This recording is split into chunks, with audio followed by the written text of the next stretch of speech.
ये है और मैं दिल्ली से यहाँ आया हूँ। तो सबसे पहले तो मैं अभी चूंकि माइक सेट हो रहे हैं इसलिए आपके मैं 2-3 मिनट और लूँगा। तो सबसे पहले तो मैं शुक्रिया अदा करना चाहूँगा स्वर धरोहर फाउंडेशन का और शाहिद अंजुम साहब का और खुसूसन मियाँ सुल्तान अहमद शमसी साहब के घरौंदे का कि जिसकी नुमाइंदगी अनवर कमाल साहब कर रहे हैं।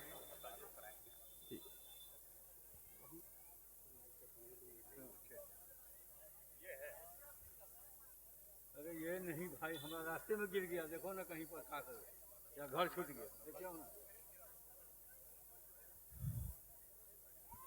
अगर आज कुछ बदनज़मी की वजह से थोड़ी देर हो गई है, ताख़ीर हो गई है, जिस वक्त पे मुशायरा शुरू होना चाहिए शुरू हो नहीं सका है। इस प्रोग्राम का 3 हिस्सा है, जिसमें एक हिस्से में इसमें एक हमारे जो लड़के अनवर कमाल हैं उनके शेरी मजमूआ का इजरा होना है। उसके अलावा ये तेरी कौन है, ये नहीं है, इसमें छूट गया घर या रास्ते में गिरा है।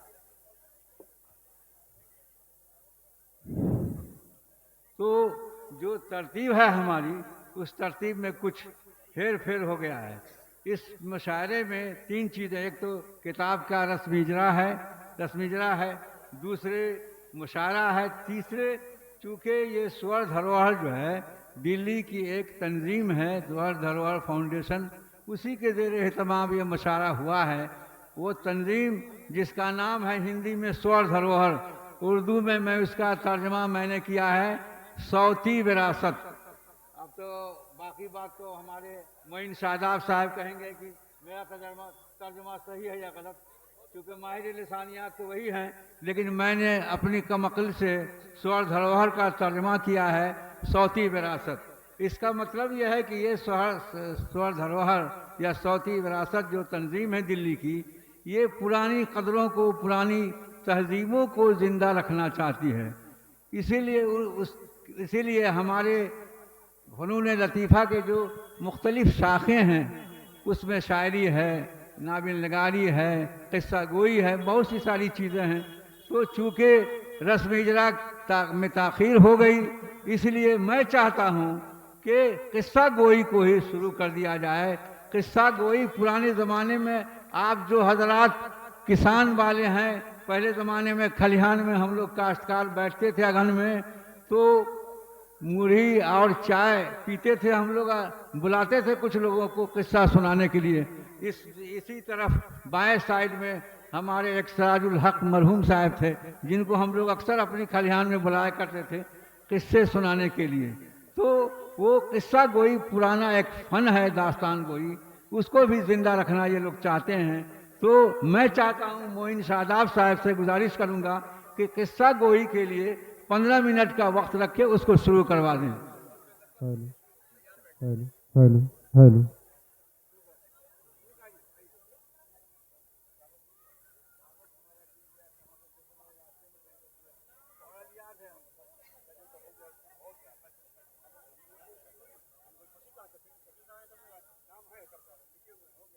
दोस्तों, जिस तरह से ऐलान हुआ है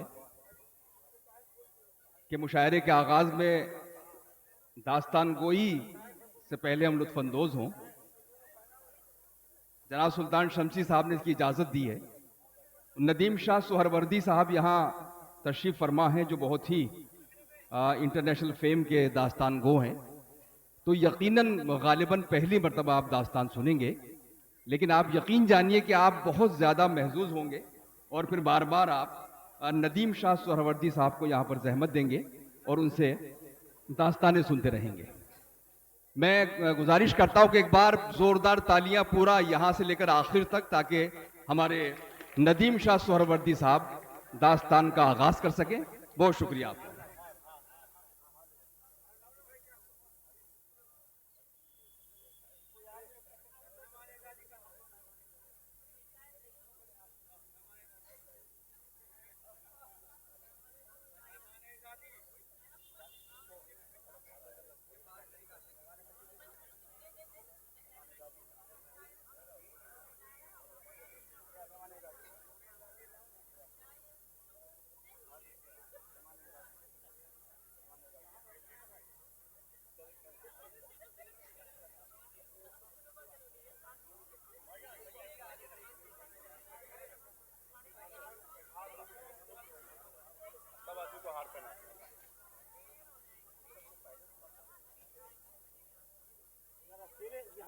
आदमी को हेल्प होना चाहिए कि नहीं होना चाहिए?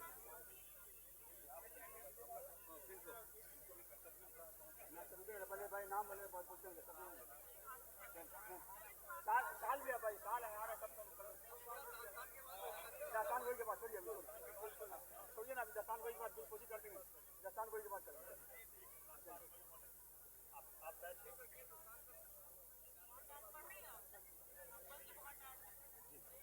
उनका हक है, दो आए हैं तो हम लोग बिल्कुल माइंड नहीं करते, बस कोऑपरेट करते हैं, हम लोग यूज टू है।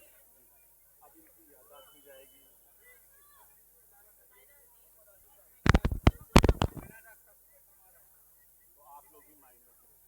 अभी ये जो स्वर्ण ध्वज फेस्टिवल है, इसमें किस्सा गोई है, जो पहला सेशन है, उसकी सदारत मोहम्मद आसिफ साहब का नाटक करेंगे। मैं उनका नाम पेश करता हूँ। टाइप कर दीजिए।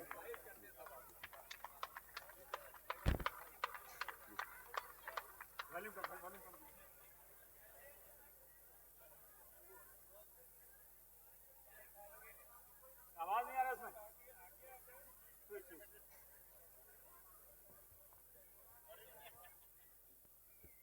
Hello, voice check. Hello, voice check. Hello, voice check. Hello, आवाज़ आ रही है हाज़रीन? तो मुअज़्ज़िज़ ख़वातीन व हज़रात, दास्तान गोई की आज की इस नशीस में आपका खैर मक़दम है। इससे पहले कि एक पुरतकल्लुफ़ दास्तान आपके सामने पेश करूं, तो आपको बताता चलूं कि अब से कुछ साल पहले शाहरुख खान की एक फ़िल्म आई थी पहेली नाम से। अमोल पालेकर ने उसको डायरेक्ट किया था, जिसमें शाहरुख खान का डबल रोल था। तो वो जो कहानी है उसको लिखने वाले थे पंडित विजयदान देथा, राजस्थान के। तो उन्हीं की एक कहानी है जिसको मैंने दास्तान गोई के फॉर्म में उसको मैंने अडेप्ट किया है और आपके सामने पेश कर रहा हूँ। और ये कहानी एक सरफिरे पंडित की है, और बाकी तो आप जैसे दास्तान आगे बढ़ेगी आप समझते जाएंगे। बस इतनी गुजारिश है कि अगर आपको दास्तान में कोई बात आपको खुर्रम जा, मोहम्मद खुर्रम जा स्टेज पर तशरीफ लाएं। आप किसी भी चीज़ से महजूज हों, लुत्फानंदोज हों, तो उर्दू में हमारे 3 हरफ में एक लफ्ज़ है जिसको हम कहते हैं वाह। तो खुल के दाद दीजिए, हौसला अफजाई होगी, मुझे भी कहानी सुनाने में मजा आएगा। तो हाजरीन, पेश है दास्तान इंसानी रिश्तों के टकराव और कुदरत के इंसाफ की। तो इस कुल कायनात में खुदा के जात वाहिद अहले इंसान की, कि फितरत इसकी मिजाज इसका हो सकता यकसा नहीं। कड़वा कोई करेले सा तो मीठा है कोई कंद सा, कोई यूं फिरे जैसे खिजा, कोई मस्त है बसंत सा, कोई दुष्ट है चालाक है, गुस्सैल है नाशाद है, हर हाल में मशकूर कोई अल्लाह मियाँ का बैल है। कोई वुजू में मस्त है, कोई 4 धाम की सैर में, कोई पा गया भगवान को चोरी में छल में बैर में। वाणी किसी की 4 सू मानिंद बुलबुल, वाणी हाज़िर थोड़ी सी तवज्जो, थोड़ी देर के लिए आराम से आप सुन लें, क्योंकि अगर मेरे बगल में इतना शोर होगा तो मेरे लिए बड़ा मुश्किल है, माजरत है। वाणी किसी की 4 सू मानिंद बुलबुल रश करे, चीखें किसी की इस गली उस बाम पे मातम करें। इसके हजारों रंग हैं, इसके हजारों रूप हैं, इसका गजब किस्सा है या इसकी कहानी खूब है। तो हाजरीन, कहानी शुरू होती है सरजमीन राजस्थान के तपते बीहड़ सहरा से, कि जहां कुदरत का जलाल हावी था। गर्म हवा के रुख के साथ सरकते हुए रेत के टीले, जा बजा फैला हुआ रेगिस्तान, कुदरत का माया जाल न और दिखे न छोर। अरे कोई भटका प्यासा पानी की चाह में हाथ बढ़ाए, हाथ में गर्म सूखी रेत आ जाए और मरीचिका उसकी बेबसी पर मुस्काए। जा बजा फैले हुए कीकर और बबूल के झाड़ झंकार, मगर उसमें भी आवाज कुछ गांव। तो साहब, उन्हीं में से एक गांव की कुलदेवी के मंदिर के पुरोहित के यहाँ एक औलाद पैदा हुई। अब साहब लड़के की पैदाइश थी तो खूब मंगल गीत गाए गए, मनो लड्डू बांटे गए, गरीब गुरबों को भी भोज पकवान करने का मौका मिला। पंडित पंडिताइन की खुशी का तो कोई ठिकाना ही ना था। पर साहब कुदरत की मार के आगे कौन टिक पावे है। अब ये पंडित का बेटा ऐसी फितरत, ऐसी खसलत का मालिक कि मानो किसी कैक्टस और कव्वे का अजीबो गरीब मिश्रण हो। अब साहब पूत के पैर तो पालने में दिख जाते हैं। अब कहने को तो यह बहुत बालक था, मगर उसकी नाफरमानियां और बदतमीजियां उसके कद से ज्यादा जोर पकड़ रही थी। बददिमाग था, बेजुबान, बेशऊर, सीना जोर और हमेशा अपने जहर में उलझे और कुंठित ख्यालों को पनाह देने वाला। अजी घर परिवार, आस पड़ोस, दोस्त अहबाब सब के सब उसकी कारगुजारियों से बेहाल थे।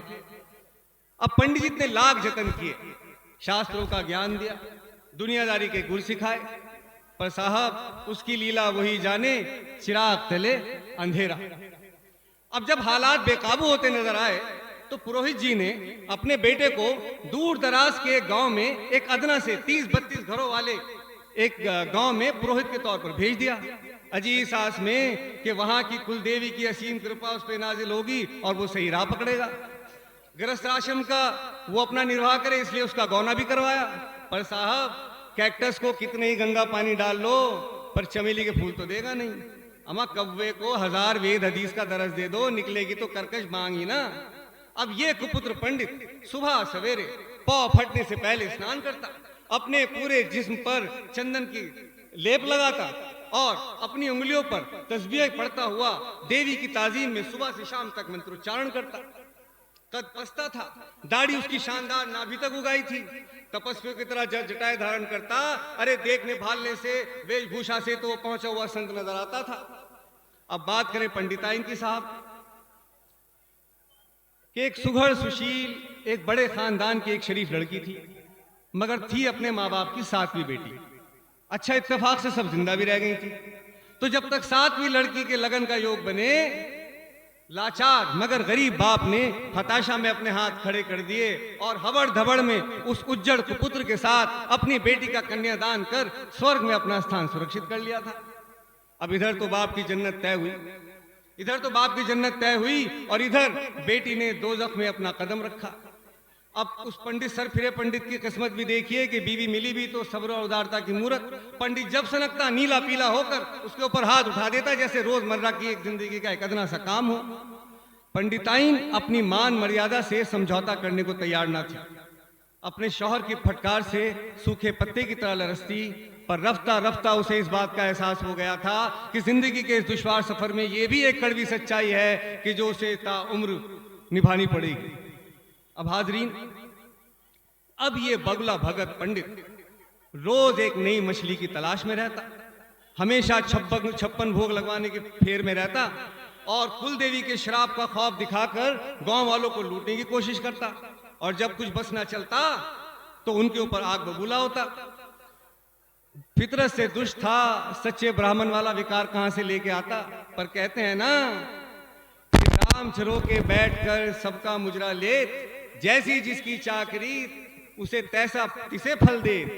तो सुबह से शाम तक का चढ़ावा 2 वक्त का कौर भी मुहैया न करा पाता था, और फिर इसीलिए अकेले में बैठता और हमेशा ये सोचता था कि मैं रोज रोज इसके सामने देसी घी के चिराग रोशन करता हूं, नारियल फोड़ता हूं, दूध मेवे का भोग लगाता हूं, फिर भी ये मेरी सुध नहीं लेती, फिर भी इसका दिल नहीं पसीजता।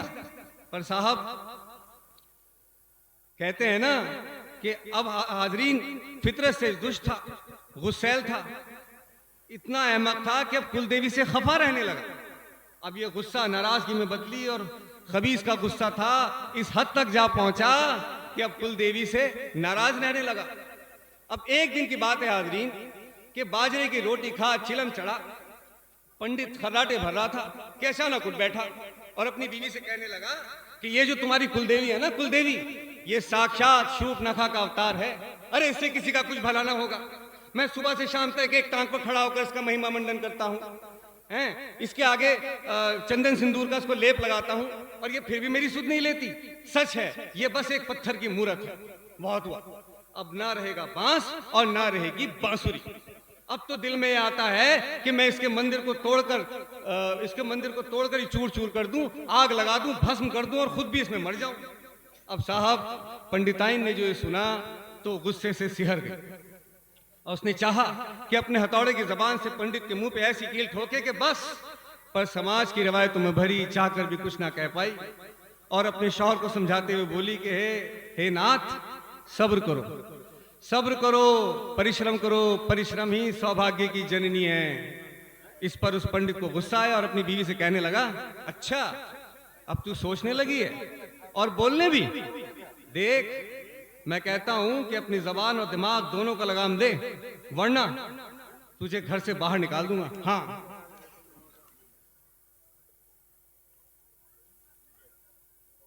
अब हाजरीन इधर कुलदेवी का हाल सुनिए कि जब उसे मालूम हुआ कि पंडित इतना पागल हो चुका है, इतना सिर फिरा हो चुका है, तो उसने कहा, उसने दिल ही दिल में सोचा कि अब तो इसको सबक सिखाना पड़ेगा। अब एक दिन की बात है कि पंडित अभी शाम का कर्मकांड पूरा कर ही रहा था कि साक्षात देवी उसके सामने प्रकट हुई। अब देवी को देखते ही पंडित की तो आंखें चुंधिया गई, उस तो सक पका गया, उसके रोंगटे खड़े हो गए। देवी ने कहा, मैं बहुत दिनों से तुम्हारे संयम की परीक्षा ले रही थी, तुम बहुत जल्दी अपना धैर्य खो बैठे। अरे अगर तुम थोड़ा सा इंतजार करते तो मैं इंद्र का सिंहासन तुम्हें मैं देती। खैर कोई बात नहीं, मांगो, क्या मांगते हो? पंडित झन्नाया और कुड़ के बोला, हाँ हाँ, और कितना संयम और कितनी बर्दाश्त करता मैं। आई बड़ी इंद्र का सिंहासन देने वाली, मर्यादा का पाठ पढ़ाती हो, और इससे पहले अगर मैं स्वर्ग से धार जाता तो। तभी एक मासूम सा ख्याल उसके जहन में आया कि अरे देवी है तो औरत जात थी ना। ये कहकर फौरन हाथ बढ़ाया और चाहा कि देवी के जेवर छीन लूं, पर तभी देवी ने कहा, रुको, ठहरो, मर्यादा में रहो। देखो, ये जेवरात मेरे वजूद का एक हिस्सा हैं, इंसानों के लिए इनका कोई मोल नहीं। तुम्हारे हाथ लगाते ही मिट्टी में मिल जाएंगे। तो क्यों सब बात दिखा रही थी कि मांगो, क्या मांगते हो? क्यों सब बात दिखा रही थी कि मांगो, क्या मांगते हो? मुझे जो चाहिए था सो मैंने मांगा। खैर, अगर तुम वाकई मेरा कुछ निदान करना चाहती हो तो अपने जेवरात मेरे हवाले करो। इस पर कुलदेवी ने कहा कि बेटा देखो, माँ के लिए तो सब बच्चों के लिए ममता एक जैसी होती है। कोई बच्चा अगर दुष्ट भी हो तो उसके लिए ममता कम थोड़ी हो जाती है। आज मैं तुम्हें एक ऐसा वरदान दूंगी कि आज से पहले वो किसी को नहीं दिया गया। उससे तुम्हारे साथ साथ गांव वालों का भी भला होगा। गांव वालों का भी भला होगा। अरे वरदान तो मुझे मिल रहा है, गांव वालों का भला क्यों होगा? मुझे नहीं चाहिए वरदान, जाओ। उस पर कुलदेवी ने कहा, अरे वक्त की मार और तंगहाली ने तुम्हारा दिमागी तवाजुन खराब कर दिया है। इस तरह पैर पटकने से कुछ नहीं होगा। मैं कहती हूं कि दूसरों के सुख से दुखी होने के बजाय अपने सुख से सुखी रहना सीखो।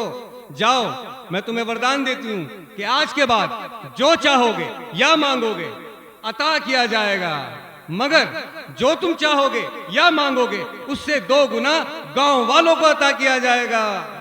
अब पंडित तो लगा गुस्से में बड़बड़ाने, ये कैसा वरदान है? अरे वरदान तो मुझे मिल रहा है ना, तो गांव वालों का भला क्यों होगा? मुझे नहीं चाहिए तुम्हारा ये फालतू का वरदान, वापस लो अपना ये बेतुका वरदान और जाओ यहां से। कुलदेवी चश्मे जदन में अपनी मूर्त में समा गई। अब पंडित पहले तो अपनी आंखें मलता रहा, सोचता रहा कि कहीं ये ख्वाब तो नहीं। फिर उसको एहसास हुआ कि वाकई वरदान तो उसको मिल गया है। अब वो जैसे अपने घर आया तो बीवी ने पूछा कि भैया कहां से आ रहे हो इतने जोशीले? पंडित ने जवाब दिया, अपनी पूरी रुदात बतफसील तमाम उसको सुनाई और वो कहने लगी कि हे नाथ, अब किस्मत ने जब रुख पलटा है तो इससे बेरुखी कैसी? मैं कहती हूं कि अगर देवी के वरदान से, तुम्हारे तुफैल से गांव वालों का कुछ भला हो भी जाता है तो उसमें क्या बुराई है, क्या फर्क पड़ता है? बस फिर क्या था? पंडिताइन ने कहा कि देखो 7 पहर बीत चुके हैं, कुछ ठोस अनाज हमारे पेट में नहीं गया। मैं कहती हूँ देवी ने अगर वरदान दिया तो मांग क्यों नहीं लेते? पंडित बिदका, पर पेट की आग और जबान की लार हर ख्याल पर भारी पड़ी। एक मुकम्मल दस्तरखान का तस्वुर पंडित को बहा ले गया। उसने आओ ताव देखा ना ताव और आसमान की तरफ सर उठाकर कहा कि हे देवी, अगर तुम्हारा दिया गया वरदान सच्चा है तो मुझे एक आटे का कनस्तर, कुछ चावल, कुछ दालें, एक लकड़ी का गट्ठर, नून, तेल और मसाले फौरन इनायत कर दे। हाजरीन, करिश्मा ये था कि इधर ये अल्फाज उसकी जबान पे आए और झट से वो तमाम चीजें उसके सामने मौजूद थी। पंडितायन तो हैरत में पड़ गए। बहुत देर तक एक दूसरे को अपलक देखते रहे। फिर पंडितायन उठी और लगी चूल्हे में लकड़ियां सुलगाने। बावर्ची खाने से उठते धुएं और खुशबू से पंडित की कठोर मुद्रा में तनिक लचक आई। मुद्दत बाद भरपेट भोजन नसीब हुआ था, मगर यह ख्याल कि बाकी गांव वाले उससे दुगना सुख भोग रहे थे, उसके सुकून की धज्जियां उड़ाता हुआ उसके माथे की शिकन में तब्दील हो चुका था, उसकी आंखों का रंग सुर्ख और जिस्म लर्जिश में आ चुका था। उसने आओ देखा ना ताओ और अपनी बीवी से कहा कि जा जरा गांव में देख के तो आ, क्या वाकई इन गांव वालों के दिन फिर आए हैं और मुझसे भी ज्यादा। पंडिताइन गांव गई और क्या देखती है कि जैसा देवी ने वरदान दिया था वो 100% करामत नजर आया। गांव में तो एक अजीब खुशी का माहौल था। कोई पागलों की तरह हंसता था, कोई खुशी के उन्माद में अपने बाल नोचता था, कोई दामन उठा के मशकूर निगाहों से आसमान की तरफ देखता था। और वापस आके जब उसने अपने शौहर को सारी रुदास सुनाई तो पंडित तो गुस्से से पागल हो गया। फिर उसकी बीवी ने कहा कि देखो तुम इन सब बेकार के उलझनों में मत पड़ो, कुछ बड़ा मांगो ना अपनी देवी से। ये छोटी मोटी तुच्छ अदना चीजें मांगने से क्या फायदा। छोटी तुच्छ अदना ये अल्फाज सुनते ही पंडित की स्याह फितरत ने फौरन उबाल मारा। उसने दिल में सोचा कि कहीं ऐसा तो नहीं कि कुलदेवी मुझे छोटे मोटे वरदान देकर मुझे बेवकूफ बना रही है। अरे डरती जो है मेरे रौद्र रूप से, क्यों ना मैं इससे वरदान में कोई ऐसी नायाब चीज मांग लूं कि जिसको अता करना इसके बस में ही ना हो। अब उसने बचपन में एक स्वर्ण महल का जिक्र सुना था अपनी दादी से कि जिसकी दीवारें सोने की हैं, जिसके पर्दे कमखाब के हैं, जिसके आंगन में मछलियां तैरती हैं, फलदार दरख्त हैं और आपका फूलों की खुशबू वहां महकती है। बस उसने फैसला कर लिया कि यही मांगता हूं उस देवी से। सारा का सारा सयानापन धरा का धरा रह जाएगा और आएगी वापस अपना ही ढकोसले वाला वरदान मुझसे वापस लेके जाएगी। और रहा नए वरदान का सवाल, तो साहब हथौड़ा तो मैंने खरीद ही लिया है, जब भी मुझे इसको बुलाना होगा आरती के सामान के साथ लेता हूँ। बस फिर क्या था। उसने फौरन पलंग से उठा, अपनी कश्म उसने खींची और भर्राई आवाज में चिल्लाया कि हे देवी, अगर तुम अपने वरदान का मान रखना चाहती हो तो मुझे एक सोने का महल अता करो कि जहां मेरे ऐशो इशरत और आराइशो आसाइश का सारा सामान मुहैया हो। पंडित वाकई अकल का अंधा था कि जो देवी से साक्षात मुलाकात के बावजूद उसकी महिमा उसकी फजीलत को भांप ना पाया था। अभी ये अल्फाज उसकी जबान से निकले ही थे कि उसकी आंखों के सामने एक स्वर्ण महल खड़ा हो गया। गोबर से लिपी पुती दीवारें अब एक सुनहरी छटा बिखेर रही थी। टूटी फूटी खाट अब एक सोने की मसहरी में तब्दील हो चुकी थी। चिलम उसकी नौलखी सोने की हो गई थी जिसमें नीलम पन्ने उगाए थे। पंडित और पंडिताइन की खुशी का तो कोई ठिकाना ही न था। दोनों झूमते। पंडिताइन ने 16 श्रृंगार किए, बार बार अपने आप को आईने में निहारा और पंडित अपनी सोने की मसहरी पर फैल कर लेटा और लगा अपनी नौलखी चिलम से कश खींचने। खैर सुबह हुई। पंडित अपनी सोने की मसहरी से सोकर उठा और लपक कर अपने सोने के महल की सीढ़ियों से नीचे आया और बाहर आकर जो उसने नजारा देखा वो उसके लिए किसी कयामत के नजारे से कम ना था। रातों रात उस गांव में इतने स्वर्ण महल उगाए थे कि साक्षात इंद्र की नगरी भी उसके सामने फीकी पड़ जाए। हर सू हर तरफ उन सोने के महलों से ऐसे आभा फूट रही थी कि मानो हजारों उगते सूरज अपनी कहकशा छोड़कर उस गांव में आबाद हो गए हों। हाजरीन, पंडित के कलेजे में ईर्ष्या और प्रतिशोध की ज्वाला इतनी शिद्दत से धड़क रही थी कि अगर साक्षात सूरज भी उसकी जद में आ जाए तो सूख कर खाक हो जाए। उसकी चिलम के कश गहरे हो चले थे, देह काली पड़ गई थी, आंखों में अंगारे उतर आए थे, पूरा जिस्म लर्जिश में था। उसने आओ देखा ना ताओ और आसमान की तरफ सर उठाकर पुकारा कि सुखिए पर आया अब सहा नहीं जाए, मैं नित सिसकूं हंसे पर आए। हे देवी वरदान दे मुझको, फूटे आंख मेरी कान एक जाए और दर पर मेरे स्वर्ण महल के अंधा गहरा कुआं खुद जाए। अब हाजरीन, इधर तो पंडित ने यह वरदान मांगा, उधर अंदर महल से पंडिताइन की चीखों पुकार की आवाज सुनाई दी। हे कुलदेवी, ये कैसी अनहोनी है, मेरे आंखों के आगे अंधेरा क्यों है, कहां गई हमारी शान और शौकत, कहां गया वो महल। पंडिताइन गिरती पड़ती लड़खड़ाती संभलती सीढ़ियों की तरफ पहुंची। तभी पंडित को ख्याल आया कि उसके घर के बाहर भी एक अंधा गहरा कुआं खुदा हुआ है। वो लपक के आगे बढ़ा और चाहा कि अपनी बीवी को आगाह करूं। चीखा, चिल्लाया, रुको, रुक जाओ वहीं, कदम आगे मत बढ़ाना, आगे मौत खड़ी है। अरे मूर्ख, सुनती क्यों नहीं? पर साहब सुनती कैसे?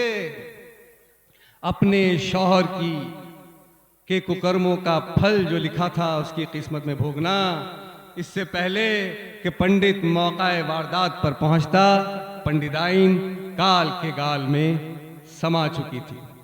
तो साहब कहते हैं ना कि नीयत बगैर मेहनत और मेहनत बगैर अक्ल रंग चोखा नहीं देती। अब कहने को तो ये पूरा का पूरा सोने का गांव उसकी मिल्कियत थी। पंडित रोज सवेरे उठता, अपनी एकलौती आंख से अपने सोने की नगरी को निहारता, अलग अलग सोने के महलों में जाता, अलग अलग सोने की मसहरियों पे विराजता, पर सुकून कहां से पाता, नींद कहां से लाता?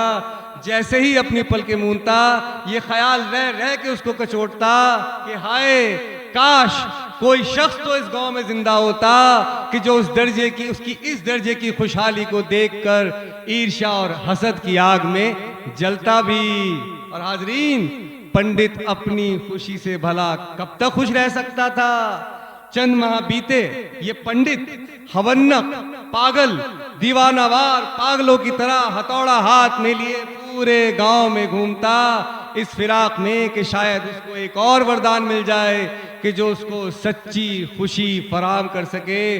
पर अफसोस, इस आलीशान सोने की नगरी में एक छोटी सी कुलदेवी के एक अदना से मंदिर का कुछ पता ना पाता। सच है, औरन का गड्ढा चाहे ताको कूप तैयार। शुक्रिया हजरात, अब हमारे बस हो गया, आपकी मुशायरा शुरू होने जा रहा है। हमारे मेहमान खुसूसी इज्जत माब डॉक्टर शकील अहमद, साबिक मरकजी वजीर ममलिकत बराए अमूर दाखिला, और हम लोगों के हर दिल अजीज रहनुमा शमा रोशन करेंगे और मुशायरे का इफ्तिताह करेंगे। मैं उनसे गुजारिश करूंगा कि वो शमा रोशन करें, डॉक्टर शकील अहमद साहब,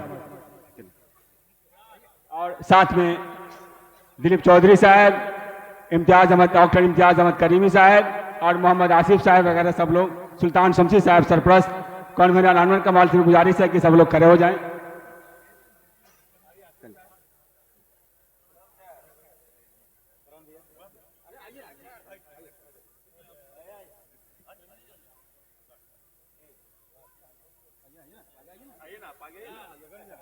आसिफ साहब को, आसिफ साहब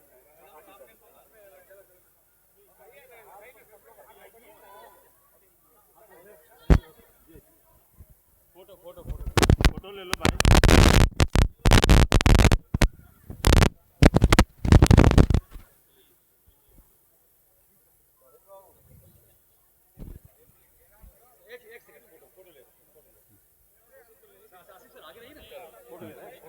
शाल अनवर कमाल को बोलते हैं, शाल पहने 2 मिनट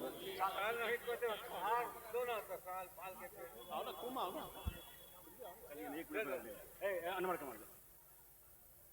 मुशायरे के कन्वेनर अनवर कमाल से गुजारिश है कि डॉक्टर शकील अहमद साहब को शाल और हार से पेश करें। अनवर कमाल जल्दी, मुशायरे के कन्वेनर अनवर कमाल डॉक्टर शकील अहमद साहब को, और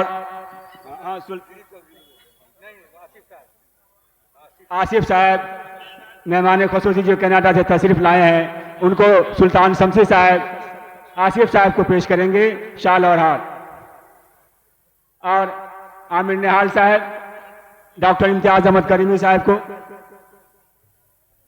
और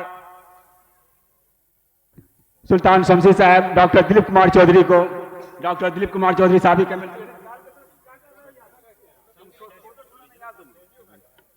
और जो हमारे और भी मेहमान एजाजी हैं फरहान वास्ती साहब को पेश करें हार और शाल।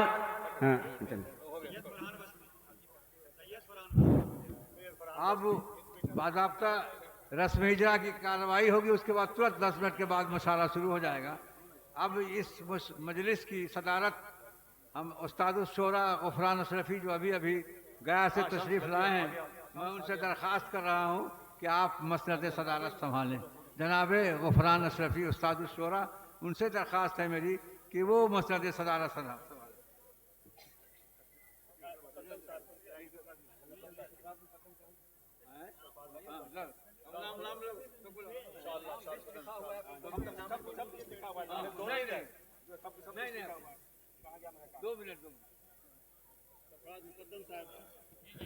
सरफराज मुकद्दम साहब जो साउथ अफ्रीका से तशरीफ लाए उनको शाल पेश करें।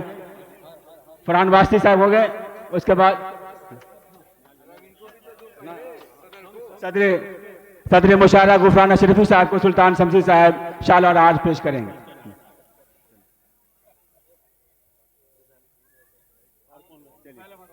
तुफैल अहमद साहब ओमान से तशरीफ लाए हैं, उनको हाल और शार से पेश करेंगे। अनवर कमाल। और कौन छूट गए? हो गया वला जमाल साहब। चलिए आप करिएगा 5 मिनट वो मिल जाएगी।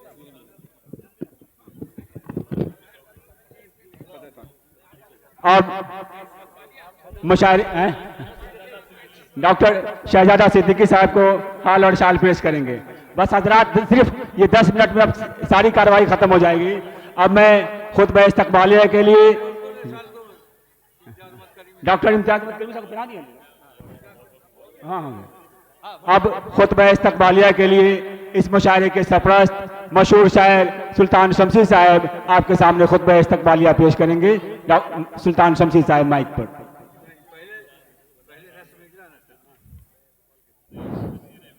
मैं डॉक्टर शकील अहमद साहब और हमारे जितने मेहमान हैं उनसे मैं गुजारिश करूंगा कि रस्म इजरा की जो नमी दानम जो शेरी मजमुआ है उसकी रस्म इजरा शुरू की जाए। किताब है क्या है? हाँ, इसमें नहीं है, पीछे है। अनवर किताब ला तो अपनी किताब ला तो आदमी को दो हाथ में। पहले तो शकील साहब भाई माइक को जा ठीक कीजिए।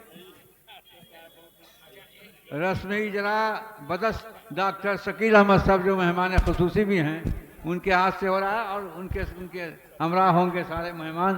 और रस्म इजरा के बाद कलीदी खुतबा इस शेरी मजमुए पर जनाब डॉक्टर इम्तियाज अहमद करीमी साहब साबिक member Bihar public service commission देंगे।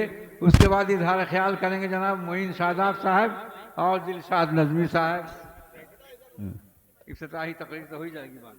बस 2 मिनट।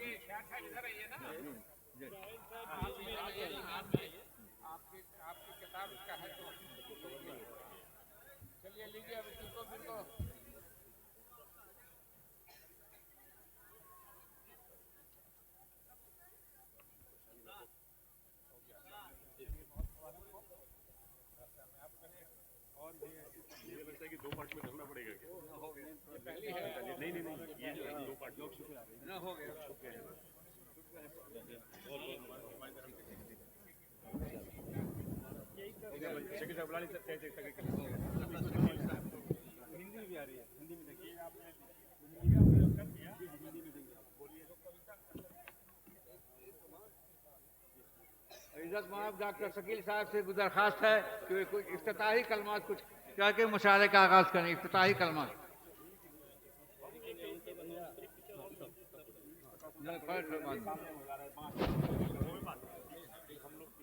इम्तियाज करीमी साहब आप तशरीफ लाएं कलीदी खुतबा के लिए। पहले नहीं कुछ तो कहिए। हाँ नहीं कुछ तो कहिए जी। तो इस मुशायरे के सदर और मेहमान खुसूसी जनाब डॉक्टर शकील अहमद साहब, जनाब दिलीप चौधरी साहब, जनाब सुल्तान शमसी साहब जो सेक्रेटरी भी हैं, सरपरस्त भी हैं और सदर भी हैं, और स्वर धरोहर फेस्टिवल की तरफ से जो इस मुशायरे का इनेकाद किया गया है, हम उन सभी को मुबारकबाद देते हैं। हम मुबारकबाद देते हैं जनाब मोइन शादाब साहब को जो यहाँ तशरीफ फरमा है। तमाम शुरा शायरात को सुनने के लिए आप यहाँ हजारों की तादाद में मौजूद हैं। और आज आपका, आपके दिल की चाहत, आपके दिल की ख्वाहिश की तकमील ये शोराए किराम की तरफ नज़र है। आज अभी कोई तकरीर का मौका नहीं है। मैं मुबारकबाद देता हूँ जवान अदीब शायर जनाब अनवर कमाल साहब को, और ये नौजवान इस इलाके के लिए एक मिसाल है, एक मिसाल है कि ये बेटा उर्दू की दुनिया में, हिंदी की दुनिया में अपना नाम पैदा कर रहा है। ऐ दरभंगा और मधुबनी के लोगों, बरदाहा के लोगों, इलाके के लोगों, पढ़ो लिखो और अनवर कमाल की तरह और दूसरे बच्चों की तरह कमाल पर पहुंचो, कमाल दिखाओ। मुझे हैरत हो रही है कि शमसी साहब ने जो चिराग रोशन किया था, जो शायरी का जो जुनून इन पर सवार था, वो रंग लाया और अनवर कमाल के तौर पर एक कमाल पैदा हुआ। हम आप सभी को मुबारकबाद देते हैं। हम इस नौजवान को आइकॉन की तरफ आपको पेश करना चाहते हैं कि मेरे बच्चों, पढ़ो लिखो, आगे बढ़ो, जिस फील्ड में रहो, जहां रहो, नाम पैदा करो, कमाल को पहुंचो, अनवर कमाल की तरह, मोइन शादाब की तरह, और जिस तरह रहो, जहां रहो, सबा बलरामपुरी की तरह। ये शोराए किराम वहाँ कृष्ण मेमोरियल हॉल में जब हम राजभाषा के डायरेक्टर थे तो ये लोग तशरीफ लाते थे, और अपने कलाम से ये लोग न सिर्फ ये बरदाहा में आए हैं, ये बड़ी बात है, ये दुबई में, कतर में और अमेरिका में, इंग्लैंड में मुशायरे में बुलाए जाते हैं, सुने जाते हैं, शौक से सुने जाते हैं। तो इसलिए कमाल को पहुंचिए, जिस फील्ड में जो बच्चा हो उस फील्ड में अपने कमाल को पहुंचना जरूरी है। कोई काबिल हो तो हम शान कई देते हैं, ढूंढने वालों को दुनिया भी नहीं देते हैं।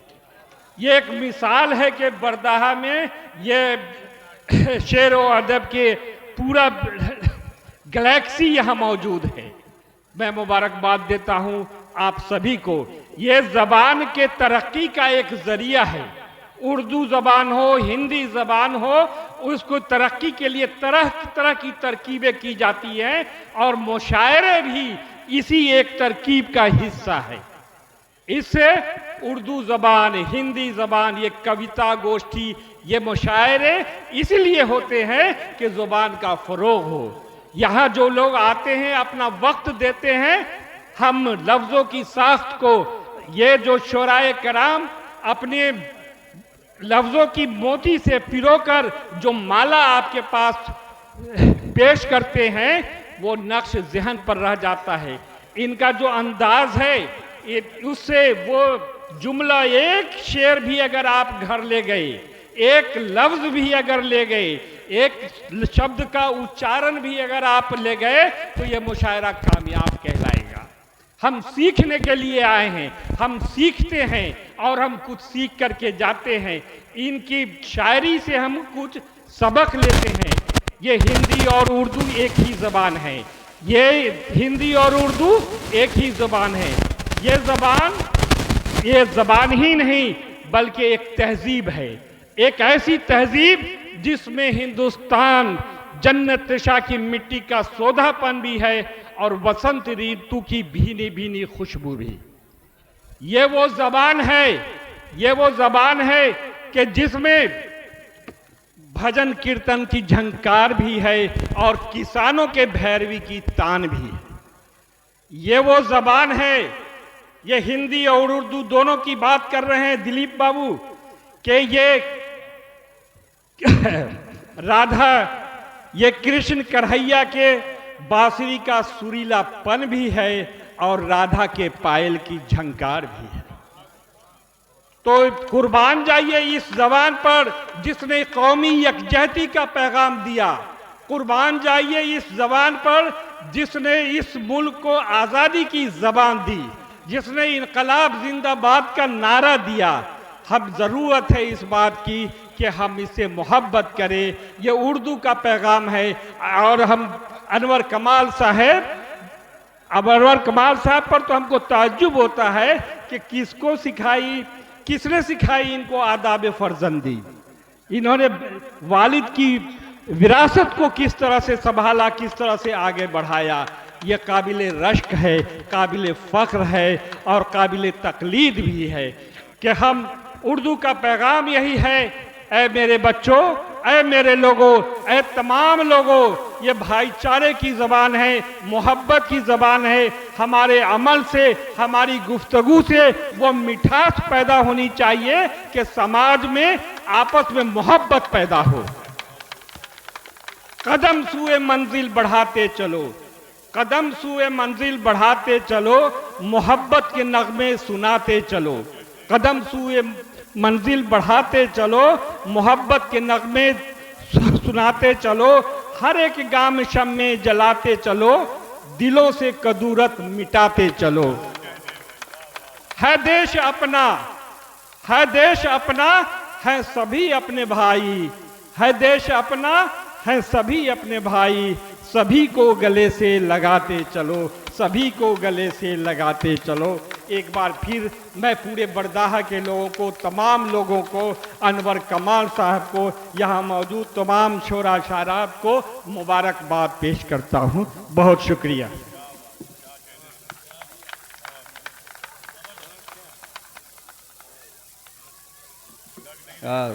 दोस्तों, डॉक्टर इम्तियाज़ करीमी साहब ने बड़ी अहम गुफ्तगू की, और जब वो गुफ्तगू करते हैं करीमी साहब तो दिल करता कि हम उन्हें सुनते चले जाएं, लेकिन चूँकि वक्त बहुत हो रहा है, मुशायरा बहुत जल्द हम शुरू करना चाहते हैं, लेकिन बड़ी नाइंसाफ़ी होगी कि अगर इस मुशायरे के सरपरस्त और हम सब के बहुत मोहतरम और वो शख्सियत के जिसने अनवर कमाल को अनवर कमाल बनाया, वो शख्सियत के जिसके कदमों के और जिसके लफ्ज़ों के फैज़ से आज पूरी अदबी दुनिया बरदाहा के स्टेज पर जमा हो गई है, ये नाम है मोहतरम सुल्तान शमसी साहब का। तो अगर सुल्तान शमसी साहब का हम खुतबा इस्तक़बालिया न सुनेंगे तो ज़ाहिर एक बड़ी एक तकरीर से या एक बड़ी गुफ्तगू से हम महरूम रह सकते हैं। मैं उनसे गुजारिश करता हूं कि आप बराह करम तशरीफ़ लाएं और इजहार ख्याल करें आज के इस प्रोग्राम के ताल्लुक़ से, अनवर कमाल के हवाले से और नबी दानम के हवाले से। आप इस्तक़बाल कीजिए, ज़ोरदार तालियाँ, यहाँ से आखिर तक तालियाँ बजनी चाहिए। मोहतरम सुल्तान शमसी साहब तशरीफ़ लाएँ।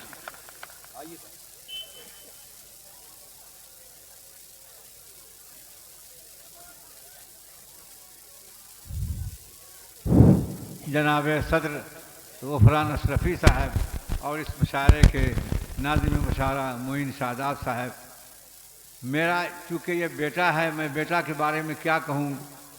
हर बाप ये चाहता है कि हर बेटा बाप से आगे हो जाए तो बाप को खुशी होती है। मैं नहीं जानता था कि अनवर कमाल शायरी करते हैं। 2016 में मैं निज़ामत कर रहा था सकरी के एक मुशायरे में, और प्रोफेसर मुश्ताक अहमद जो उस वक्त मिल्लत कॉलेज के प्रिंसिपल थे, अभी तो सीएम कॉलेज में हैं, वो सदारत कर रहे थे। तो मुझको गजनफर जलाल गगन ने कहा कि अनवर कमाल को भी पढ़वाइए। तो मैं नहीं जानता था कि वो शायरी भी करते हैं, लेकिन जब उन्होंने पढ़ा तो नाज़िम मुशायरा की हैसियत से मुझे कुछ तासुर बयान करना चाहिए, लेकिन चूँकि मेरा बेटा था मैंने कुछ नहीं कहा। तो उन्होंने माइक छीन लिया मुझसे, उन्होंने कहा कि चूँकि उनका बेटा था, नाज़िम मुशायरा ने कुछ नहीं कहा, लेकिन मेरी पेशीन गोई है कि ये मुस्तक़बल का बहुत बड़ा शायर होगा। वाकई मुझे खुशी हो रही है कि आज वो बड़ा शायर है। तो मैं खुतबा इस्तक़बालिया की सिर्फ एक शेर कह के मैं खुतबा इस्तक़बालिया मुख्तसरन तौर पर जल्दी जल्दी पढ़ दूँगा। बाप ने जिस दिन लगाया पेड़ उस दिन धूप थी, बाप ने जिस दिन लगाया पेड़ उस दिन धूप थी, आज उसकी छांव में आराम मिलता है। चंद अल्फाज। मैं नाम लूँ भी तो किसका मुझे बता शमसी, मैं नाम लूँ भी तो किसका बता मुझे शमसी, यहाँ तो लोग ही बैठे हैं मोहतरम सारे। जनाब सदर मेहमान खुसूसी इज़्ज़त माब डॉक्टर शकील अहमद साहब, मोहम्मद आसिफ साहब कनाडा, मेहमान एजाज़ी डॉक्टर इम्तियाज़ अहमद करीमी साहब, सैयद फरहान वारसी साहब, तुफैल साहब, सिद्दीकी साहब, शाहीन आलम साहब, तनवीर आजम साहब। मेहमानान दी वकार श्री दिलीप कुमार चौधरी साबिक MLC हमारे यहाँ तशरीफ़ फरमा है। मैं ख़ास तौर से डॉक्टर शकील अहमद साहब और मोहम्मद आसिफ साहब का बेहद शुक्रगुजार हूँ कि आप हजरात ने गुज़श्ता साल के मुशायरे में भी जलवा अफरोज़ होकर हमारे मुशायरे को ज़ीनत बख्शी और इस साल भी आप हाजिर हैं। आप मेहमानान एज़ाज़ी मेहमानान ज़ी वक़ार का समीम क़ल्ब से इस्तक़बाल करते हुए मुझे फ़ख्र और इंबसात है कि ज़ाती तौर पर मैं बेहद ममनून हूँ, एहसान हूँ कि इस बज़्म में जलवा अफरोज़ हैं। मुझे ज़ाती तौर पर और अरकान मजलिस इस्तक़बालिया को अपनी कमागी का एहसास है कि हम आपके शायान शान इस्तक़बाल नहीं कर सके हैं, उसके लिए हम माज़रत ख़्वाह हैं। मोहतरम शोराए कराम, शायरात व शुरकाए सेमिनार, आपका खैर मक़दम करते हुए जो दिली मुसर्रत हो रही है उसका इजहार करने के लिए अल्फाज की कमी महसूस हो रही है। आप तमाम शोराए कराम, शायरात व शुरकाए सेमिनार की शिरकत सिर्फ हमारी बज़्म लादार है, बल्कि अदबी का कशा से शमसी चौक बरदाहा रौनक अफरोज़ है। आप तमाम हज़रात के शायान शान इंतज़ाम व इंसराम की कोशिश की, अगर इसमें कोई कमी हो तो माज़रत ख़्वाह हैं। मोहतरम अकाबरीन क़ुर्ब जवार, अहालियान बरदाहा और सामईन हज़रात, सरज़मीन बरदाहा की इस महफिल से रुसवान में आपका इस्तक़बाल करते हुए बेहद खुशी महसूस हो रही है, क्योंकि हमारे लिए आप ही सबसे कीमती सरमाया हैं और आपकी शिरकत के बगैर ये प्रोग्राम कामयाब होना नामुमकिन है। बरदाहा कदीम दरभंगा का दरखेज़ खित्ता है और अरसा से इल्म अदब का यह गहवारा रहा है। यहाँ नौनिहाल उर्दू लाइब्रेरी, मदरसा तालीम सलाम, middle English school and Abul Kalam seminary जैसे इदारे Sultan Shamsi educational and welfare and charitable trust के तहत तालीमी और अदबी खिदमत अंजाम दे रहे हैं। इस गाँव का कदीम नाम थुआम था, जो बाद में बरदाहा के नाम से मशहूर हुआ। यहाँ दो बुजुर्गान दीन शाह समीर और शाह सचुक की खानका थी। इस तरह यह गाँव सूफियों का भी मरकज़ रहा है। आलमी शोहरत याफ्ता शायर अनवर कमाल का शेरी मजमुआ नमी दानम मनसा शहूद पर आ चुका है, जिसकी रस्म इजरा आज हुई है। बरदाहा में नौनिहाल उर्दू लाइब्रेरी 1958 ईस्वी में कायम, जिसके ज़ेर तमाम अक्सर माहाना शेरी नशस्तें हुआ करती थीं, जिसकी वजह से गाँव के नौजवानों में शेरी ज़ौक़ पैदा हुआ और आज बहुत सारे शोरा उदवा इस गांव के हैं जो अपना नाम पैदा कर रहे हैं। उनमें ख़ास तौर से काबिल ज़िक्र हैं अनवर कमाल, कैसर हिलाल, आमिर निहाल, अख्तर बिलाल, कैफ अहमद कैफ़ी, खुर्रम जा और मुकर्रम जा वगैरह। शेर व अदब की खिदमत में सब लोग मसरूफ़ हैं। मेरी सरपरस्ती में 1985, 1986, 1987, 2008, 2020, 2021 और 2023 में सूबाई और मुल्की सतह के मुशायरे होते रहे हैं। मेरी सरपरस्ती में ये 5वां ऑल इंडिया मुशायरा है। स्वर्ण धरोहर फाउंडेशन दिल्ली के ज़ेर एतमाद मुनक़िद हो रहा है। मैं स्वर्ण धरोहर फाउंडेशन का भी शुक्रगुजार हूँ। एक बार मैं तमाम मेहमानों, शोराए कराम, शायरात और मकाला निगारों का शुक्रिया अदा करता हूँ कि मेरी दावत पर यहाँ तशरीफ़ लाए और इस बज़्म को कामयाब करने में ताउन किया। बड़ी नासिपासी हो गए मुल्क के नामवर शायर व अदीब, नाज़िम मशारा और नक़ाद मुइन शादाब और माहिर लिसानियात व नामवर अदीब बिहार पब्लिक सर्विस कमीशन के साबिक़ मेंबर डॉक्टर इम्तियाज़ अहमद करीमी का खुसूसी शुक्रिया अदा न करूँ, जिन्होंने इस देही इलाके में आकर हम लोगों की हौसला अफजाई की और रौनक बख्शी। नमस्कार, आदाब, सत श्री अकाल। मैं हूं मोहम्मद इफ्तिखार और आप देख रहे हैं महुआ एक्सपीरियंस। आप हमें यूट्यूब पर देख रहे हैं तो हमारे चैनल को सब्सक्राइब करें और अगर फेसबुक पर देख रहे हैं तो हमारे पेज को फॉलो जरूर करें। जय हिंद, जय भारत।